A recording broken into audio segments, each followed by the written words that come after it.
Namo Sang Hyang Adi Budaya, Namo Buddhaya. Hari ini bertepatan pada tanggal 26 Mei 2021. Kita semua umat Buddha sedang membangkitkan bahagia yang luar biasa. Karena hari ini bertepatan dengan hari peringatan Tri Suci Waisak yang ke-2565 Buddhist Era. Saya mengucapkan selamat memperingati Tri Suci Waisak kepada Anda semua. Semoga kebajikan pada hari ini mengondisikan kesehatan, mengondisikan kebahagiaan dan kesejahteraan untuk kita semua.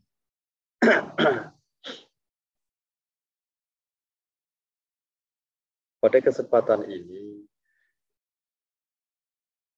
kita diingatkan melalui tema Waisak dari Sangga Agung Indonesia, yaitu berkaitan dengan eling lan waspada.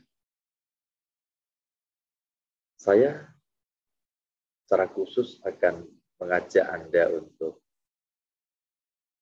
mengingat pada satu topik dengan tema ini, yaitu eling.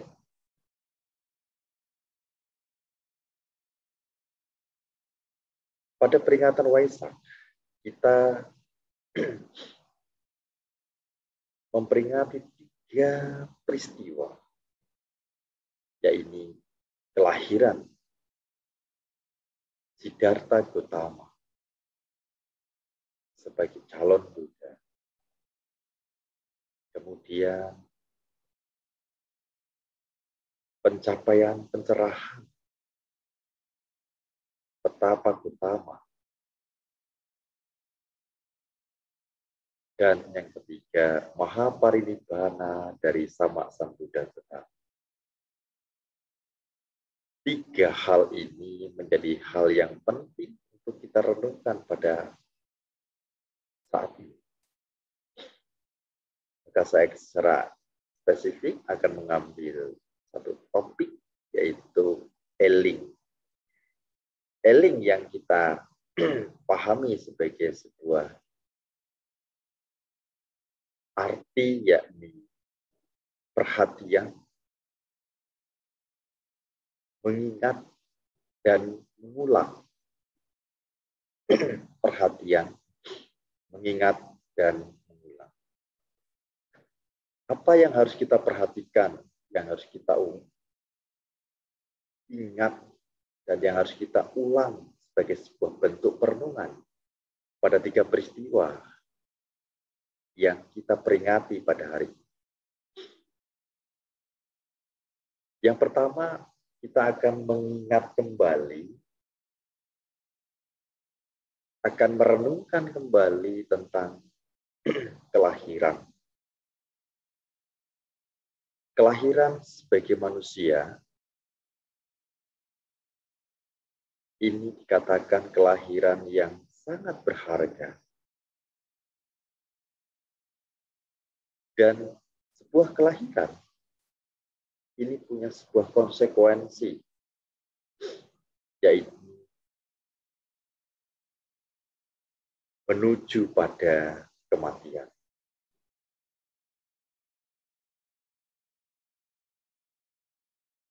Kelahiran sebagai manusia adalah kelahiran yang sangat berharga dan sangat sulit untuk didapatkan. Bahkan dalam sebuah khotbah Jambudvipa yang disampaikan oleh Buddha kepada para bhikkhu, beliau mengingatkan bahwa sangat sedikit para makhluk yang terlahir sebagai manusia. Mereka banyak sekali yang terlahir di alam manusia sendiri, dari alam-alam dewa, alam Brahma, sedikit sekali yang bisa kembali terlahir sebagai manusia. Banyak mereka terlahir di alam-alam. Dan kehidupan sebagai manusia adalah kehidupan yang sangat berharga sekali. Di mana ketika kita lahir sebagai manusia, kita semua tidak memiliki penderitaan-penderitaan sebagaimana yang dialami oleh makhluk-makhluk yang ada di neraka. Setiap momen batin mereka mengalami penderitaan terus-menerus sebagai buah-buah tindakan-tindakan buruk yang mereka lakukan dan menyebabkan kelahiran di alam neraka. Saat ini kita terbebas dari hal itu. Dan kita juga terbebas dari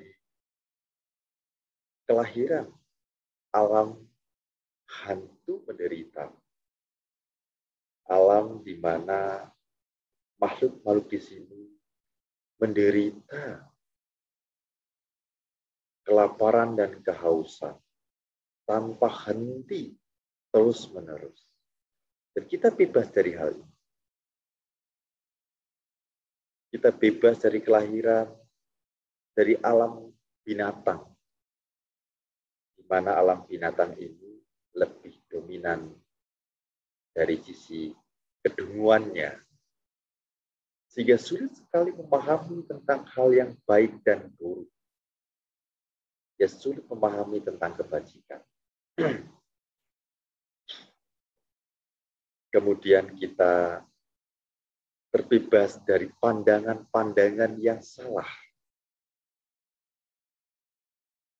Di mana kita mampu betul-betul memahami untuk memilah dan memilih mana yang baik dan mana yang buruk.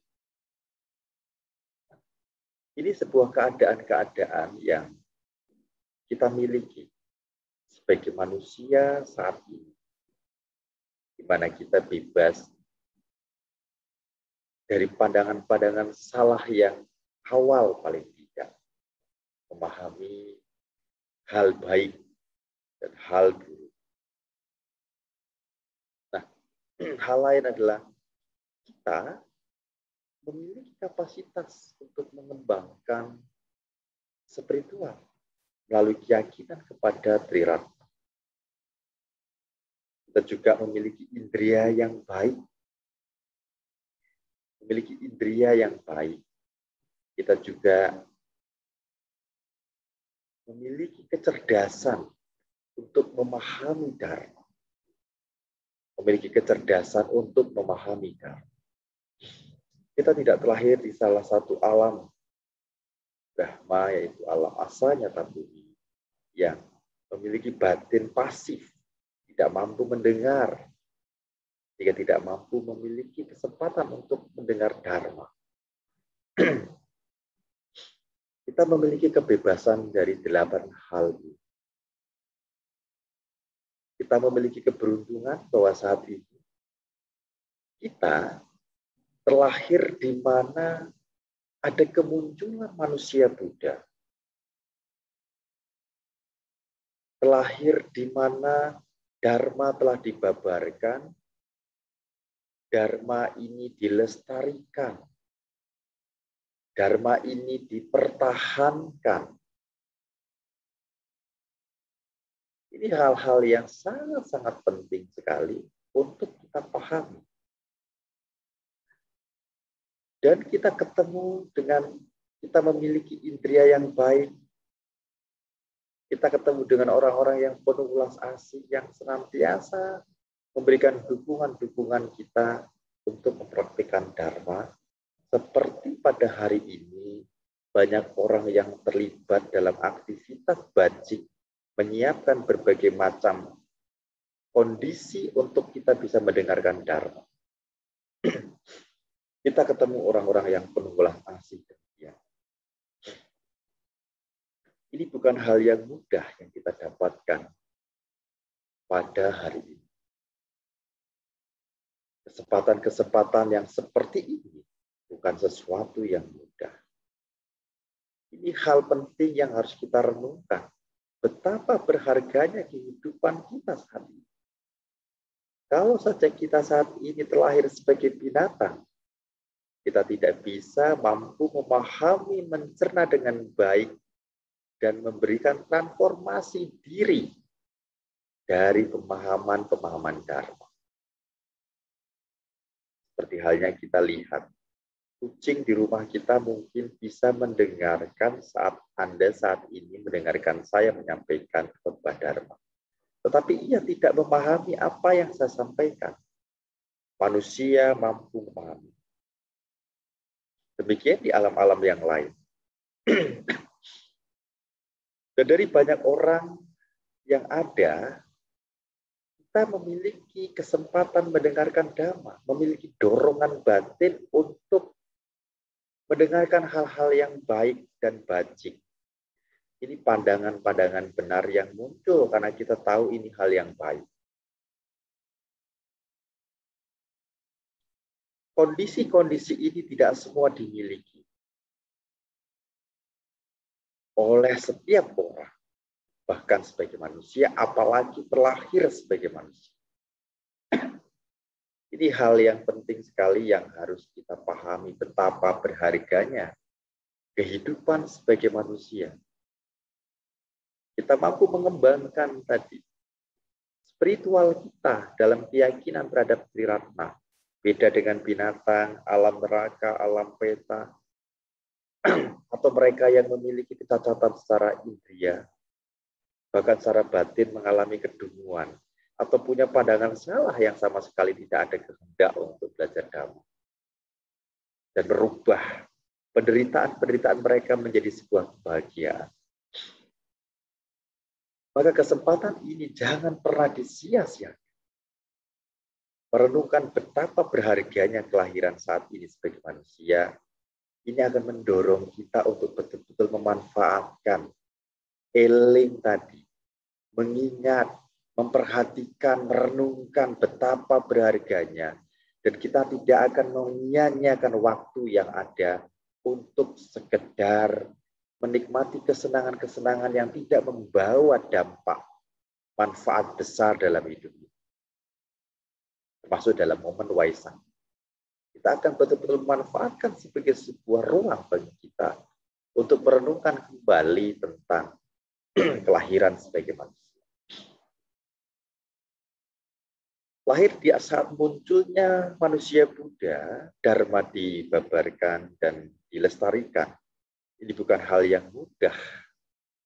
Banyak orang lahir di saat kondisi di mana Buddha telah muncul, Dhamma telah dibabarkan, Dhamma sedang dipertahankan. Tetapi ia memiliki kedunguan, ia memiliki pandangan salah. Jika ia tidak memiliki kesempatan, bahkan ia mungkin tinggal di tempat di mana ia sulit untuk mengakses Dharma. Kita memiliki kemudahan-kemudahan ini yang kita harus betul-betul manfaatkan. Nah, selain itu, sebuah kelahiran memiliki konsekuensi, yakni kematian. Saat ini kita sedang bersama-sama menuju pada kematian.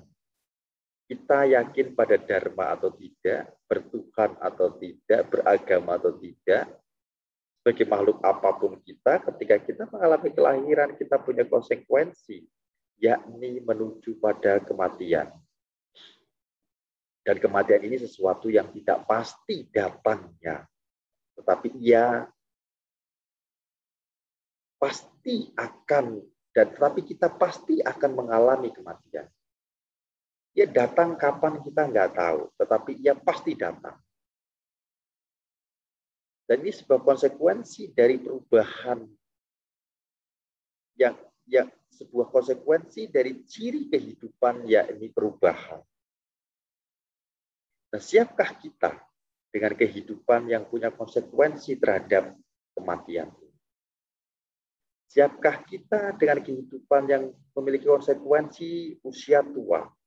Siapkah kita dengan sebuah kelahiran yang bakal menghadapi kesakitan secara fisik. Siapkah kita sebagai manusia saat ini menghadapi kematian? Siapkah kita sebagai manusia berpisah dengan apa yang kita senangi? Bertemu dengan hal-hal yang tidak menyenangkan? Siapkah kita sebagai manusia untuk menerima hal-hal yang mungkin kita sulit dapatkan? Siapkah kita dengan konsekuensi-konsekuensi ini? Mau tidak mau, hal ini harus dipersiapkan. Segala bentuk sifat dari kehidupan yang merupakan konsekuensi dari kelahiran, yakni perubahan-perubahan tadi, harus betul-betul kita siapkan. Jika batin tidak mampu menyiapkan dan siap untuk menghadapi ini, maka kita akan mengalami apa yang namanya duka. Akan mengalami yang namanya duka.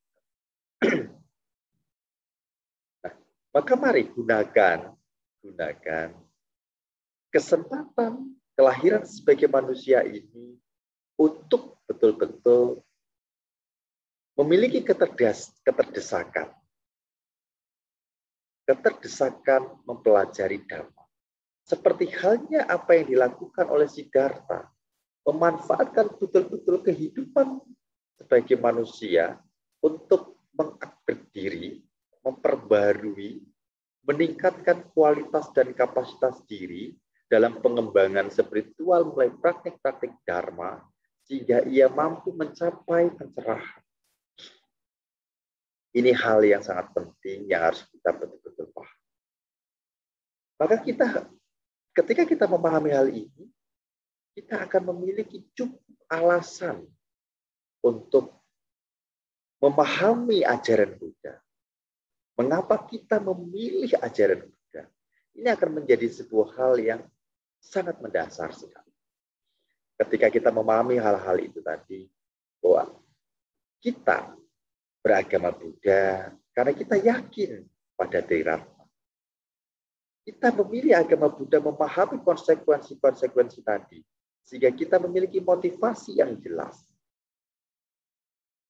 Yang pertama, kita paling tidak sebagai seorang Buddhis, kualitas dan kapasitas batin seorang Buddhis memiliki motivasi, ingin hidup bahagia, kelak terlahir di alam yang bahagia. Tentu dengan praktik-praktik yang telah diajarkan oleh Buddha. Yang kedua, ingin mencapai nirwana untuk menjadi Buddha. Apakah sebagai Sawaka Buddha, Pacceka Buddha, atau sama-sama. Motivasi ini paling tidak muncul dalam batin kita sebagai sebuah kapasitas dan kualitas seorang Buddhis. Ini berkaitan dengan apa yang menjadi perenungan dalam kelahiran. Yang kedua, perenungan terhadap pencapaian pencerahan. Selama kita menjadi umat Buddha, Anda ada yang sejak lahir, ya, atau Anda ada yang barusan saja beberapa tahun, atau sudah memang sudah lama bertahun-tahun aktif di wihara, sebagai aktivis organisasi, aktivis juga di wihara, dan aktif di berbagai macam kegiatan kemanusiaan. Dan berkaitan dengan perenungan yang kedua ini, pertanyaannya, sudahkah Anda bahagia? Sudahkah Anda punya pemahaman dan cara untuk bahagia? Sudahkah Anda tidur dengan nyenyak? Artinya bahwa sudahkah kita mengalami transformasi diri sejak awal kita belajar Dharma hingga saat ini? Ini hal yang sangat penting sekali. Ini sangat penting sekali. Memahami Dharma, belajar dan memahami Dharma, menumbuhkan keyakinan, paling tidak langkah awal atau manfaat awal yang kita dapatkan, kita bisa tidur dengan nyenyak. Kalau Anda menjadi seorang aktivis, baik organisasi, di lingkungan Buddhis, atau Anda menjadi seorang aktivis-aktivis apapun itu di lingkungan Buddhis, atau Anda sebagai seorang praktisi Dharma, pengkhotbah Dharma yang luar biasa, tetapi Anda belum bisa tidur dengan nyenyak, Anda belum mampu berdamai dengan batin Anda belum memiliki kebermanfaatan Anda sebagai seorang Buddhis. Terlebih ketika Anda belum mampu berdamai dengan kemarahan, Anda datang ke wihara masih marah-marah. Anda datang ke wihara masih dengan kecemasan dan kegelisahan, tidur tidak bisa, tidur harus menggunakan obat. Adalah hal yang percuma ketika Anda berpuluh-puluh tahun menjadi aktivis ataupun praktisi di wihara. Adalah hal yang percuma. Maka dalam perenungan terkait dengan apa yang dilakukan oleh Siddhartha mencapai pencerahan, minimal kita mengalami transformasi diri dalam sisi pandangan, dalam sisi pola pikir terhadap kebahagiaan untuk hidup kita. Sudahkah kita bahagia? Mampu berdamai dengan segala bentuk penderitaan yang muncul. Misalkan Anda mengalami kegelisahan, Anda tahu tekniknya bagaimana berdamai dengan kegelisahan. Anda mengalami kesulitan tidur, tidak lagi dengan obat tidur, apalagi dengan air yang dibacakan parita di altar lalu diminum, tidak lagi dengan cara demikian, tetapi Anda mampu mengondisikan dengan teknik-teknik yang diajarkan Buddha, dengan teknik-teknik yang diajarkan Buddha untuk berdamai dengan pikiran-pikiran yang tidak mau berhenti, menghantui dan tidak bisa membuat kita tidur. Kita tahu teknik-teknik itu, baik dengan teknik meta atau dengan teknik perhatian penuh, melalui pemahaman 4 kebenaran mulia. Nah, ini hal-hal yang mendatangkan kebermanfaatan dan pencerahan dalam kehidupan kita. Maka tolak ukurnya adalah ketika kita marah dan mampu segera berdamai, Anda sudah berhasil dalam tahap-tahap awal sebagai umat Buddha. Ketika kita mampu berdamai dengan bentuk-bentuk pikiran menjelang kita tidur dan kita bisa tidur dengan nyenyak, tidak lagi menggunakan obat, tidur, nggak lagi menggunakan obat. Kita tahu tekniknya bagaimana tidur, memprogram batin agar tertidur dengan nyenyak, dan bahkan bangun tepat waktu seperti yang kita harapkan. Hal ini menjadi hal ukuran bagi kita, bahwa kita sudah mengalami transformasi diri dari sebelumnya. Kita yang sering tergesa-gesa dalam aktivitas menjadi tidak tergesa-gesa. Ini sesuatu hal yang penting yang harus kita pahami bersama, terjadinya transformasi diri dalam hidup. Ini paling tidak sebagai sebuah kisi-kisi untuk kita bersama melihat pencerahan yang sudah kita dapatkan. Dan lebih jauh lagi adalah kesiapan kita menghadapi kematian. Dari pemahaman-pemahaman tadi, berdamai dengan kebahagiaan, berdamai dengan penderitaan, baik itu kemarahan, kegelisahan, kesedihan. Ini menjadi sebuah teknik dan modal kita untuk menghadapi kematian. Karena kematian sesuatu yang pasti. Datangnya yang tidak pasti. Nah, ini penting kita renungkan bersama. Artinya yang ketiga adalah berkaitan dengan Mahaparinibbana. Kita harus paham betul bahwa kita akan mengalami kematian. Bahkan kita sedang menuju kematian. Buddha mengingatkan sampai dalam hal yang begitu detail sekali. Bahwa kita harus merenungkan setiap waktu. 5 hal. Mengenai usia tua, sakit, kematian, perpisahan, dan juga tentang karma. Ini 5 hal yang wajib kita renungkan setiap hari. Nah, berkaitan dengan yang terakhir, yaitu tentang Mahaparinibbana adalah berkaitan dengan kesiapan kita menghadapi kematian. Bapak Ibu dari sahabat Dharma, sahabat yang paling setia, sahabat yang paling setia melebihi saudara kita, melebihi bahkan teman-teman kita, melebihi pasangan kita, kesetiaannya. Yang begitu kita lahir, ia sudah menanti kita. Sahabat ini adalah sahabat, yakni kematian. Kelahiran itu punya konsekuensi kematian. Kelahiran ini menuju pada kematian. Sudahkah kita siap dengan hal ini? Salah satu kualitas dan kapasitas sebagai umat Buddha adalah memiliki kesiapan selain memahami betapa berharganya kelahiran, selain memiliki teknik-teknik dan memiliki kemampuan untuk bahagia, berdamai dengan berbagai jenis penderitaan yang dialami sebagai bentuk transformasi diri berupa pencerahan-pencerahan kecil tadi, yaitu ia betul-betul memahami konsekuensi dari kehidupan ini, yakni kematian. Dan ia juga memiliki kesiapan untuk menghadapi kematian. Ini ciri sebuah kualitas dan kapasitas seorang umat Buddha. Sudahkah kita siap dengan hal ini? Saya belum siap, Bante. Siap tidak siap, kita harus siap untuk menghadapi kematian. Kapan kita mempersiapkan untuk menghadapi kematian? Sejak saat ini. Karena Buddha mengingatkan, kehidupan ini seperti embun di pagi hari. Begitu ia muncul, embun ini muncul, dan matahari muncul, ia segera lenyap. Embun pagi muncul, matahari muncul, ia segera lenyap.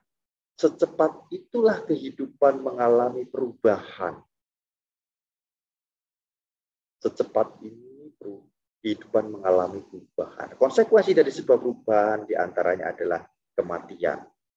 Nah, ini hal yang sangat penting sekali yang harus kita pahami. Siapkah kita berpisah dengan hal-hal yang kita senangi? Siapkah kita bertemu dengan hal yang tidak kita senangi, yaitu berpisah dengan apa yang kita senangi itu dari sebuah proses kehidupan, yaitu kematian. Sudah siapkah kita dengan segala kebajikan untuk menghadapi kematian yang datang? Kita tidak boleh tabu lagi untuk membicarakan tentang kematian. Sekali lagi, sebuah kualitas dan kapasitas seorang Buddhis adalah memahami betul-betul konsekuensi dari kelahiran, yakni kematian. Betul-betul memahami hal. Maka ia akan mempersiapkan kematian ini dengan indah. Kematian tidak bisa dihindari, harus dihadapi. Maka ia akan menghadapi kematian ini dengan indah. Sejak saat ini dia mulai berlatih menghadapi kematian. Memahami bahwa setiap nafas kita ini masuk dan keluar, menuju pada kematian. Buddha memberikan sebuah ilustrasi bahwa kehidupan ini bagaikan sapi di tempat penjagalan. Sapi di tempat penjagalan. Di mana ketika langkah kaki sapi ini, 1, 2, ia menuju pada kematian. Demikian juga, setiap tarikan nafas dan hembusan nafas kita ini menuju pada kematian. Apa yang harus kita lakukan? Menghindari? Tidak bisa. Menghadapi kematian. Maka mari kita persiapkan kematian ini dengan indah. Mulai belajarlah untuk menjaga moralitas dengan baik. 5 moralitas ini kita jaga dengan baik. Marilah belajar untuk kita ini menghadapi dan berdamai dengan kelekatan-kelekatan dari kesenangan-kesenangan indria kita. Melalui praktik-praktik meditasi. Mulailah berdamai dengan bentuk-bentuk pikiran yang muncul pada saat kita menjelang tidur misalkan. Maka sering saya ingatkan bahwa menghadapi kematian ini latihannya adalah ketika kita menjelang tidur. Bapak Ibu, ketika kita menjelang tidur, ya akan tertidur, Tidak ada orang lain yang mampu menidurkan kita dengan nyenyak kecuali kita sendiri. Orang yang tersayang ada di samping kita. Orang yang paling kita kagumi ada di samping kita. Ketika pikiran kita tidak mau hening, pikiran kita tidak mau beristirahat, maka saat itu tidak bisa juga kita tertidur. Karena tidur ini sebuah keadaan istirahat yang dilakukan dengan sadar dan sengaja. Sebuah istirahat yang dilakukan dengan sadar dan sengaja. Mengistirahatkan apa? Badan dan batin. Ini perlu latihan. Nah, ketika Anda mampu mengistirahatkan badan, mempersiapkan untuk mengistirahatkan badan dan batin secara sadar dan sengaja, maka tidur Anda akan nyenyak karena Anda mampu berdamai dengan batin Anda. Mampu berdamai dengan tubuh Anda yang sedang mengalami kelelahan. Anda akan tidur nyenyak. Coba perhatikan, ketika batin Anda tidak bahagia menjelang tidur, apa yang terjadi? Mimpi buruk. Tidurnya tidak nyenyak. Iya kan? Sama halnya dengan sebuah kematian.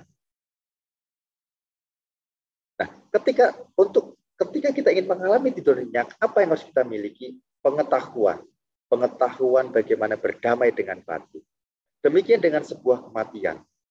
Ketika kita ingin memiliki kelahiran yang bahagia, kita harus mampu mempersiapkan keadaan batin yang bahagia menjelang kematian. Menjelang kematian. Apa yang menjadi teman baik saat itu? Pengetahuan Dharma. Pengetahuan Dharma dalam berdamai terhadap batin. Pengetahuan Dharma tentang buah-buah dari praktek kebaikan yang akan mengondisikan perasaan bahagia yang muncul menjelang kematian. Orang-orang terdekat kita hadir saat itu pun tidak mampu membuat batin kita damai jika kita tidak mengizinkan untuk berdamai. Perhatikan hal ini dengan baik. Maka cobalah berlatih menghadapi kematian dengan cara kita berlatih untuk tidur dengan nyenyak. Tidur dengan nyenyak adalah sebuah istirahat yang dilakukan dengan sadar dan sengaja. Mari kita juga hadapi kematian ini dengan sadar dan sengaja. Menghadapi kematian bukan dengan ketakutan, kecemasan, dan kemarahan, tetapi menghadapi kematian dengan sengaja dan sadar. Wah, ini sebuah konsekuensi dengan sengaja menyiapkan kematian dengan indah. Dengan sadar memahami kematian sebagai konsekuensi dari kelahiran. Nah, 3 hal ini, Bapak Ibu, sebuah hal yang mengingatkan kita terhadap pentingnya kehidupan kita saat ini. 3 hal peristiwa penting yang terjadi dalam kehidupan Buddha yang saat ini kita peringati, yaitu kelahiran, pencapaian pencerahan, dan Mahaparinibbana. Mengingatkan 3 hal penting dalam hidup kita, yakni berharganya kelahiran yang harus kita manfaatkan untuk meningkatkan kapasitas dan kualitas kita menjadi lebih baik lagi sebagai manusia atau sebagai makhluk hidup. Mengalami berbagai macam transformasi diri sebagai sebuah buah dari praktik-praktik latihan kita dan kebermanfaatan dalam hidup kita. Seperti yang dilakukan oleh Siddhartha Gautama dalam mencapai kebudayaan. Dan memahami betul-betul kematian sebagai sebuah konsekuensi kelahiran. Dan kematian ini bukan akhir dari kehidupan, namun pintu menuju kelahiran kembali, sehingga kita akan mempersiapkan kematian ini dengan indah. Kematian kita betul-betul pahami dengan sadar dan sengaja dalam mempersiapkannya. Bukan tidak sengaja.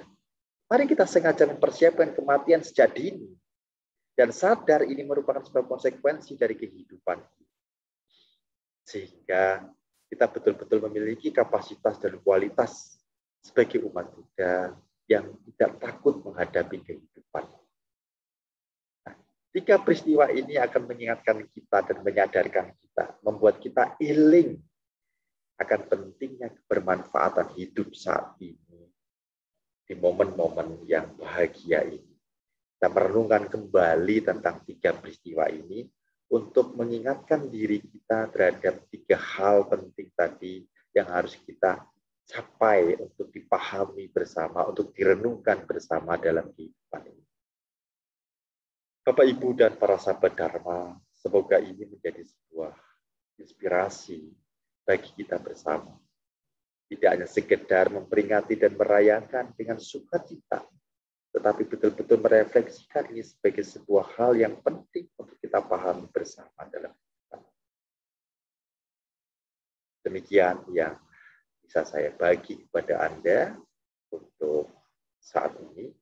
Dan sekali lagi, selamat memperingati Trisuci Waisak 2565 Buddhist Era.